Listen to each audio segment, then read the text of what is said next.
Hi friends, welcome back to biryani పుట్లం cooking channel. ఈరోజు చాలా సింపుల్ రెసిపీతో మీ ముందుకు వచ్చేసానండి. తృప్తిగా తిన్నాక కూడా ఆఖరి ముద్ద అంటూ ఇంకో ప్లేటు లాగించేసేలా ఉంటుందండి. అంత టేస్టీగా ఉంటుంది. కడుపు వద్దు అంటున్నా చెయ్యి అన్నం గిన్నె వైపే వెళ్తుందండి. మరి ఈ వెరైటీ పోపు పచ్చడి ఎలా చేస్తే బాగుంటుంది, ఏ విధంగా చేస్తే టేస్టీగా ఉంటుందో ఒక్కసారి మీరు చూసేయండి ఫ్రెండ్స్. ఇలా వేడివేడి అన్నంలో ఇంత పచ్చడి వేసుకొని ఇంత నెయ్యి వేసుకొని తింటే సూపర్ టేస్ట్ అండి, నోటికి కమ్మగా ఉంటుంది. ఇలా నేనైతే 4 ఉల్లిపాయలు తీసుకుంటున్నానండి. ఈ సైజులో 4 ఉల్లిపాయలు మాత్రం తీసుకోండి. ఇంకా ఈ చట్నీకి వచ్చేసి మనకి సాంబారు ఉల్లిపాయలు ఉంటాయి కదండి, సాంబారు ఉల్లిపాయలతో చేసే టేస్ట్ భలే ఉంటుందండి. చాలా ఈజీగా ఉంటుంది, చాలా కమ్మగా ఉంటుంది ఫ్రెండ్స్. చూడండి, నేనైతే మామూలుగా ఉల్లిపాయలు 4 తీసుకొని ఈ సైజులో కట్ చేసుకున్నానండి. ఇలా మనము 4 ఉల్లిపాయలని కట్ చేసుకొని పక్కకు పెట్టుకోవాలండి.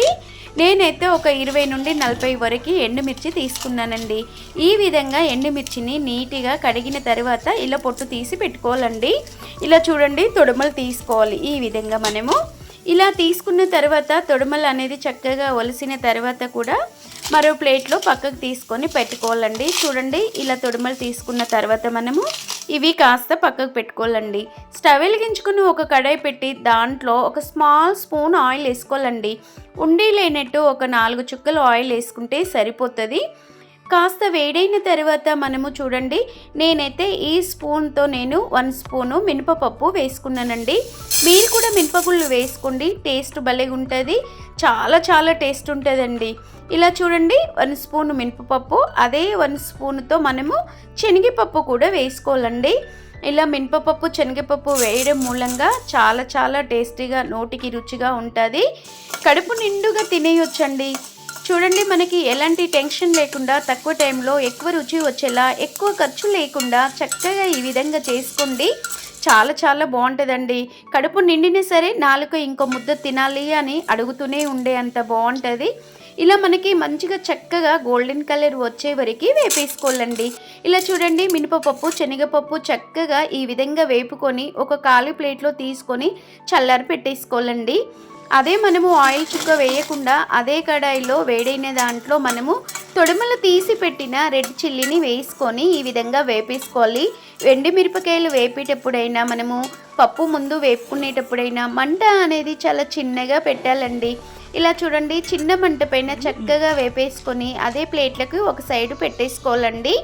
ఇలా చూడండి, మనము ఆ తర్వాత నేను ఒక తెల్లగడ్డ అండి, వెల్లుల్లి రెబ్బ ఈ విధంగా పొట్టు తీసుకొని ఒక తెల్లగడ్డని మొత్తం పొట్టు తీసుకొని అదే నూనెలో చూడండి, ఒక చుక్క నూనెలోనే చక్కగా దీన్ని చక్కగా వేపేసుకోవాలి. చక్కగా అంటే చూడండి ఫ్రెండ్స్, ఇలా మనకి గోల్డెన్ కలర్ వచ్చేవరకు వెల్లుల్లి మంచి ఫ్లేవర్ వస్తుంది, కమ్మటి స్మెల్ వస్తుంది అనుకున్నప్పుడు అవి తీసి అదే ప్లేట్లో పక్కకు పెట్టేసుకోవాలండి. ఒకదాని తర్వాత ఒకటి చల్లారే వరకు చక్కగా ముచ్చట్లు చెప్పుకున్నట్టు పక్కకు పెట్టేసుకోవాలండి.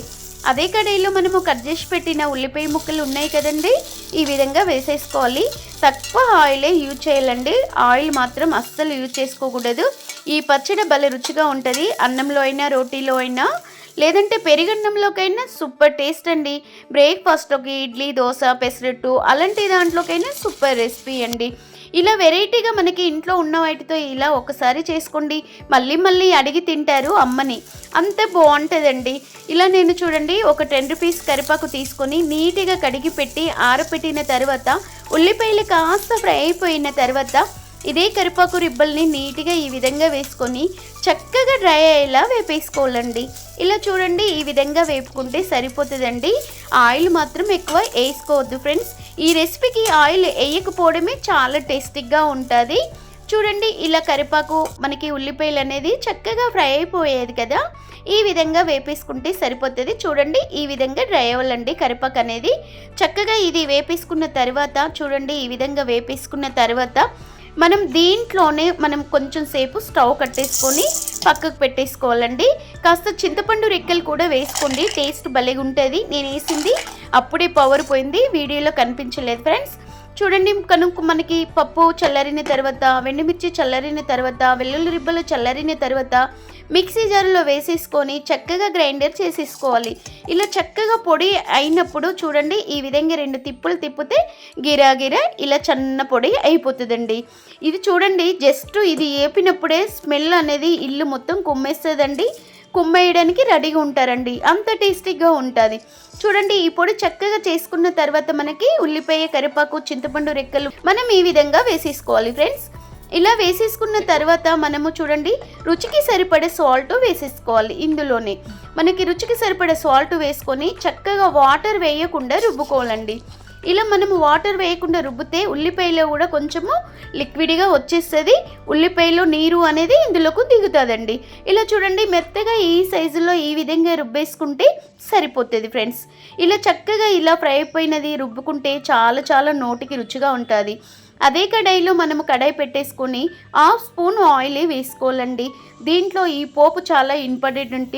ఇలా చూడండి ఈ పోపుకు 1/2 స్పూన్ నేను ఆయిల్ వేసానండి. 1/2 స్పూన్ కన్నా తక్కువనే ఉంటుంది.